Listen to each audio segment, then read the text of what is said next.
I'll definitely make you happy. He grips my hand with a strong force, his eyes brimming with tears as he makes his vow. I respond with a gentle smile. With him, who cares so deeply for his sick mom, I'm sure we can build a warm family. I believe we'll be able to show our great-grandchildren to our grandparents. Ignoring a slight feeling of discomfort, I accept his proposal. My name is Grace. I'm a 27-year-old caregiver working in a nursing home. Having lost my parents in an accident when I was young, I was raised by my maternal grandparents and still live with them. My grandmother is playful but serious at heart, always scolding me if I do something against morals. In contrast, my grandfather has a face like a wise old man, always gently patting my head, a person of great kindness. He was a business-savvy man who built up a considerable fortune, but you wouldn't know it from his demeanor at home. He teaches self-defense to kids in the neighborhood, never raising his voice, even with the naughtiest of children. As a tomboy, I used to wonder what it would take to anger my grandfather, putting frogs in his hat or giving him a homemade jack-in-the-box for his birthday. But it was always my grandmother who scolded me, while my grandfather would just laugh and stroke my head. Being healthy is what matters most, he said. Raised by such loving grandparents, I lead a fulfilling life, both at work and with friends. But there's one thing that troubles me. On a free day with no plans, enjoying my blissful time eating ice cream and watching TV, my grandmother would ask, "Grace, have you found someone nice?" Here we go again. This is her probing question, concerned about my being single. It's become almost a catchphrase, so I brush it off as usual. Nope, I'm too busy with work. Any prospects at your job? None at all. It's all women, and the patients are all grandpas and grandmas. I see. I'm looking forward to seeing my great-grandchild. I'll pass away if you don't find someone soon, Grace. I want a partner and to show my grandmother her great-grandchild, but I don't have the energy to go out looking for someone on my day off. As if to defend me, my grandfather joins the conversation. Don't worry, this chatty old lady is too noisy for God to handle, so he won't call her so soon. Grace, take your time finding the right person. Oh, Grandpa. My grandmother shifts her complaints to him. I slip out of the room, quietly thankful to my grandfather. A month later, a shadow fell over those peaceful days where we could joke so lightheartedly. My grandmother, who was supposed to be healthy, collapsed at home and was rushed to the hospital in an ambulance. Fortunately, she regained consciousness quickly and was able to come home after a short stay in the hospital, but she was left with a paralysis in her leg. Both my grandfather and I were deeply worried about her, but she continued to do household chores, dragging her leg and saying, "I'm not ready to go just yet." And she laughed. Even seeing her in such a brave light, I couldn't shake the reality I had been avoiding. My grandparents were aging, and their time was limited. I wanted to show them their great-grandchild. After my grandmother's collapse, I became more determined and started actively participating in social gatherings organized by friends.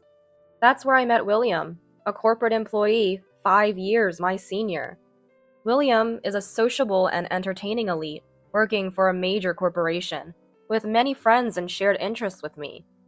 We hit it off immediately, and soon started hanging out, just the two of us. William showed interest in me, and I wasn't averse to him either.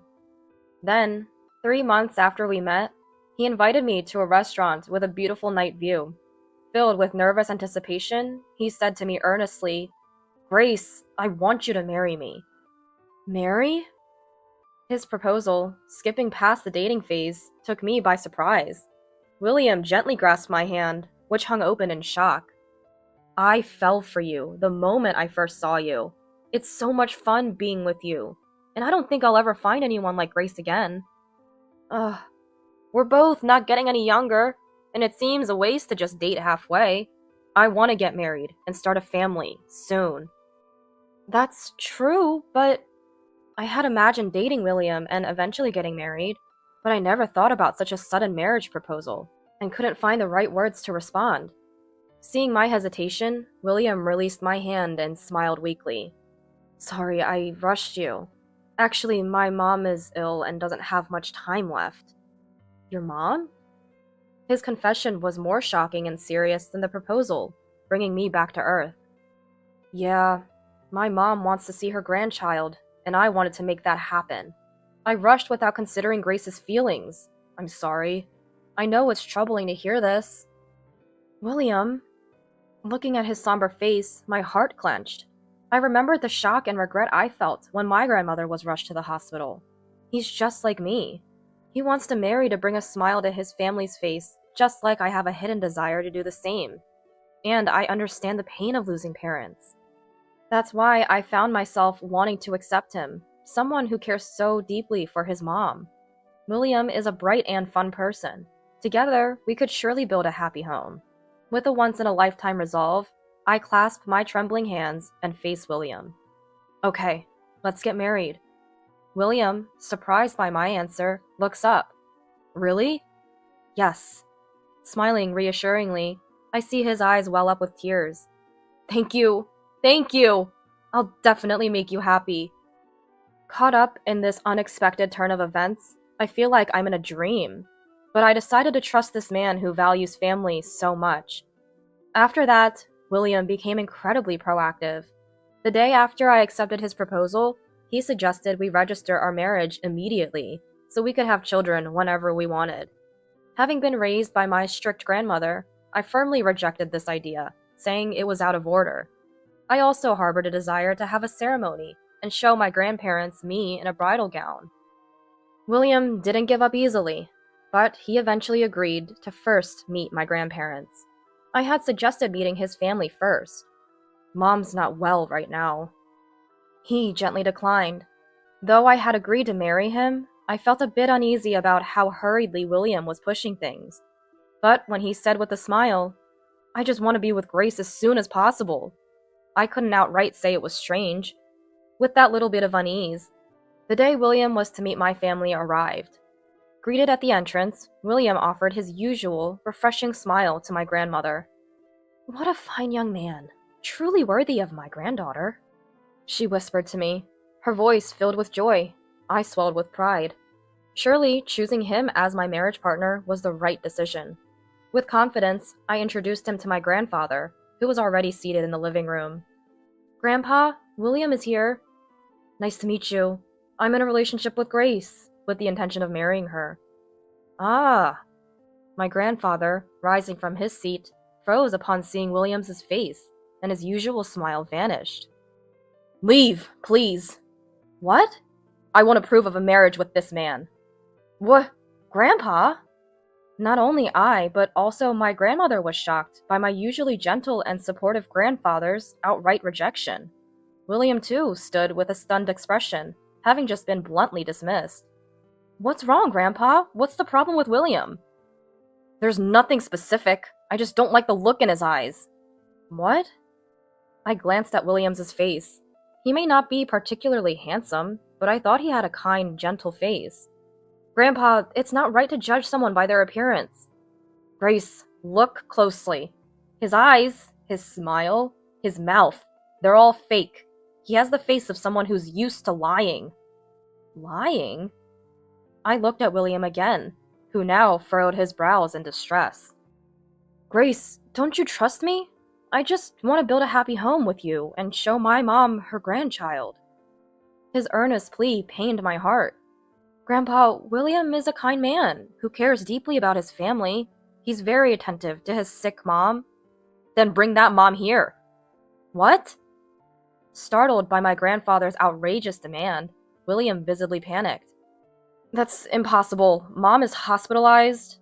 "Then bring your father." "Grandpa?" As I protested, my grandfather seemed to come back to himself. "I won't approve it," and then left. Sorry about Grandpa. On the way back from my family home, I apologized to William, who walked silently ahead. "Grace, it's not your fault. I think Grandpa is just sad about his precious granddaughter being taken by a man he doesn't know." "William." His generous response reassured me, but only for a moment. "So when are we registering our marriage?" "What?" Surprised, I looked at his face. which bore the same calm smile as always. How about the day after tomorrow? But Grandpa said he doesn't approve of our marriage. Marriage is a matter between the two people involved, right? It's unfortunate that Grandpa doesn't approve, but my parents are looking forward to it. His argument seemed logical, but I remembered my grandfather's arms holding me when I couldn't sleep at night after losing my parents. I remembered his kind eyes watching me happily as I ate. My grandpa, who was always on my side. I like William, but I can't believe my grandpa would say something to hurt me. It's not that I don't trust him, but I can't shake the image of my usually gentle grandpa's stern face. I don't want to get married like this. I don't want to betray my grandpa. Sorry, but I want to wait to get married. What? William stopped in his tracks at my words. He looked down at me, laughing. What are you talking about? My mom and dad are excited about it. I'm sorry, but just like you care about your parents, my grandparents are important to me. I want their blessing if I'm going to get married. So, I desperately searched for words to make William understand. But from above, ugh! A languid sigh sounded. Old people about to kick the bucket don't matter. What? What did he just say? Stunned by William's sudden change, I stared at him as he laughed and scratched his head. When we're married, my parents will become your family. You're an orphan, naive about the world.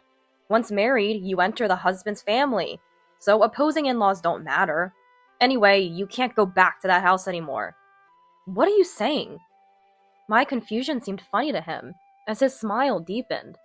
His smiling eyes were empty, and only the corners of his mouth creepily curled upwards. Be grateful to my mom. I'd prefer someone like a model or flight attendant, more suited to an elite like me. But when I told my mom about you, she liked you. Being a caregiver, you can take care of her. And as an orphan, you have no one to rely on, which makes it easier. That can't be. William? Ha ha ha! Laughing hysterically, William scratched his head in confusion. Feeling terrified, I instinctively stepped back, but a large hand brutally grabbed my arm. You're not getting away. Let's just go to the city hall now. Enough of this hassle. No! I tried to escape, but his grip was terrifyingly strong. However, in the next moment, the grip on my arm was gone, and William lay on the ground, screaming. Confused about what happened, we both stood in shock until I felt a firm pull on my shoulder. This damn guy! Don't you dare touch my granddaughter! Grandpa? My grandpa, who had pushed me behind him, glared at William with an intensity I had never seen. What the hell, you senile old man? William, his temples throbbing, lunged at Grandpa, but in an instant, he was flipped over and landed on the ground. Huh? Grandpa coolly looked down at William, who laid there, looking dazed. Whenever William tried to attack, Grandpa skillfully knocked him down with mysterious moves. While William was breathless, he seemed unhurt. I knew Grandpa was trained in self-defense, but I never expected him to be this skilled. It was like a scene from a comedy, attracting the attention of passers-by. Before I knew it, a circle of people had formed around us, gasping each time William fell. Realizing the crowd, William looked around in shock. What the hell is this? What's with this old man? Remember this. Never come near Grace again. Damn it! You'll regret this! Muttering like a defeated villain, William crawled away. The crowd dispersed as he left. Feeling the tension dissipate, I sat down on the ground. Grandpa, Words failed me, overwhelmed by emotions, but Grandpa gently stroked my head, just like always. Later, Grandpa had a detective agency investigate William thoroughly. Turns out, William had a history of divorce. The story about his sick mother was a complete lie. In reality, his very healthy mother-in-law had tormented his ex-wife with all sorts of abuse. His father-in-law, who was bedridden, had his care entirely pushed onto his ex-wife, who barely escaped to her parents' home and filed for divorce. This happened just 6 months before he met me. Burdened with a hefty divorce settlement, William and his family saw me as the perfect new slave, especially as an orphan and caregiver. They never imagined a hidden trump card like Grandpa. Grandpa and I used the information from the detective agency and my attempted assault to legally force William to never approach me again, with the help of a lawyer, and we even received a small settlement. William and his mother, to the very end, hurled insults at me, saying, "Orphan, like you." But having such parents, I thought it's better to be without them.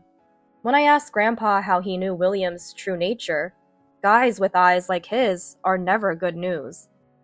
He just laughed and said, "I was surprised that Grandpa got so angry just on a hunch, but he must have been certain William was bad news." Having expanded his company through challenging times and economic booms, my grandfather must have seen a lot of the unpleasant sides of people. Yet, he never let me feel that hardship, always smiling kindly at me. He's truly amazing. On the other hand, Grandma was so upset upon learning William's true nature that I felt sorry for her. "Grace, I'm so sorry. It's all because Grandma rushed you about wanting to see your grandchildren." I gently patted her back. "It's not your fault. I'm the one who couldn't see through him, and you were just worried about me being alone after you're gone." "Grace, just give me a bit more time, and I'll find someone wonderful like Grandpa. Please live long, both of you." When I smiled, Grandpa nodded heartily. "Yes, Grandma will live to be 100, even 200 years old, just to see your happiness," Grandma declared, returning to her usual cheerful self, making a fist with determination. 3 years later, as I was leaving the nursing home where I work, "Grace, that's you, right?" A familiar voice called out. He looked more haggard and unhealthier than 3 years ago, but I recognized him. It was William, my former fiancé. Despite my obvious distaste, he approached me, looking pleased. "You're still working as a caregiver? I bet no decent man would take you. With no parents and only old grandparents to bring along. Poor thing. You should have accepted my proposal back then." "What?" "But I'm glad I found you. I came here to ask you for a favor." Listen, can you get my dad and mom into this facility? I've been begging the authorities for care, but no luck." "Oh. Alright. If I marry you, I won't have to pay for expensive care facilities. I don't really want an old maid, but I'll take you. It'll be easier for you to care for my parents than being overworked here. And you'll get the status of being married. That rude old man must regret taking away your only chance to get married, huh?" Hey, are you listening? With that vacant look, no wonder I'm the only one." "Grace, sorry to keep you waiting." "What?" A man parked his car near William and me, leaning out the window. "Sorry to keep a pregnant lady waiting." "Pregnant?" William, surprised, looked at my belly, agape. He had been so engrossed in his delusions, he hadn't noticed my pregnancy. Yes, 2 years ago, I met a man Grandpa approved of, got married, and now we're expecting a little life. "Who is this man?" My husband asked curiously. "An ex-fiancé?" I replied. And after a brief frown, he smiled warmly. "Nice to meet you. I'm Daniel, Grace's husband. I don't know what you need with my wife, but we have an errand at her family home, so excuse us."